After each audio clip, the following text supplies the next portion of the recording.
Day 30.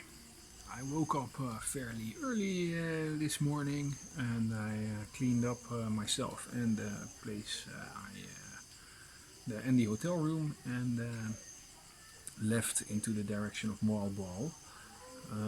The reception was unmanned, so I ruthlessly left the key on the counter because I told them the day before that whether the counter was manned or not, I was going to leave, and so that's what I did. But it doesn't really matter, I left the room nicely anyhow, and it was a fine place to stay.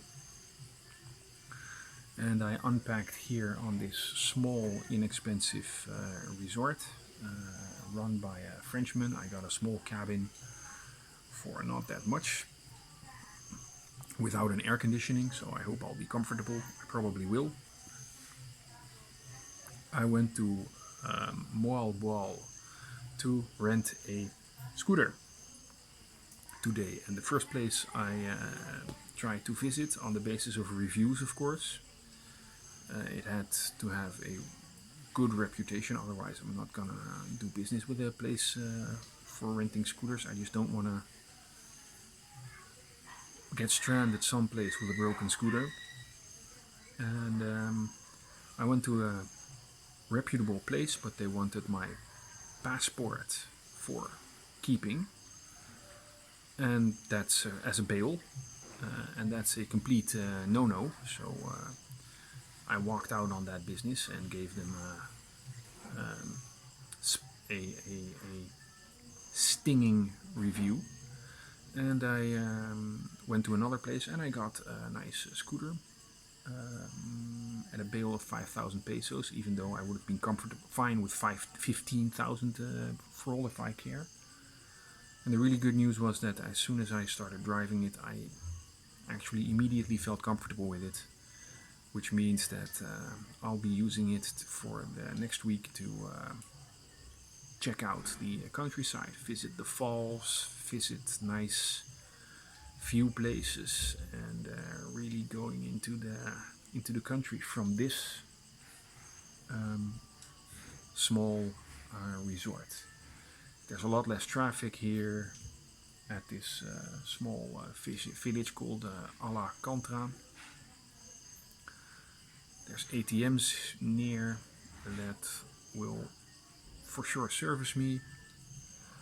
I went to a beach of Moalboal, a nice white beach. It was a really nice beach, but still it felt like, where are the tourists? There were tourists, but I would have expected so much more, and there wasn't. But well, I've made this point before. There's so much potential for tourism here, and it just doesn't seem to manifest. And I met a fellow that sold me a coconut. He opened it up so that I could drink the coconut water. That was really nice, and I got talking to him, and he gave me the full coconut experience. Also spooning out the coconut white stuff. I don't know the name, the food stuff in there. But he also climbed a coconut tree and showed me how he harvested them. And that was so much fun. It was such a fine guy. Mid-30s, well, 32 I believe. Muscular fellow, good teeth, very nice fellow, good in English, living in a very, very small home, like a shed. And that's what he did. He walked around the beach selling the coconut experience, so to speak, to tourists. Fascinating experience. And of course I drove my scooter back to this resort, and for now I'm comfortable driving it at a speed of 30 kilometers an hour. I haven't gone any faster. I'm probably not going to do that for a few days, and then we'll see. So it's gonna be exciting exploring this countryside with my scooter.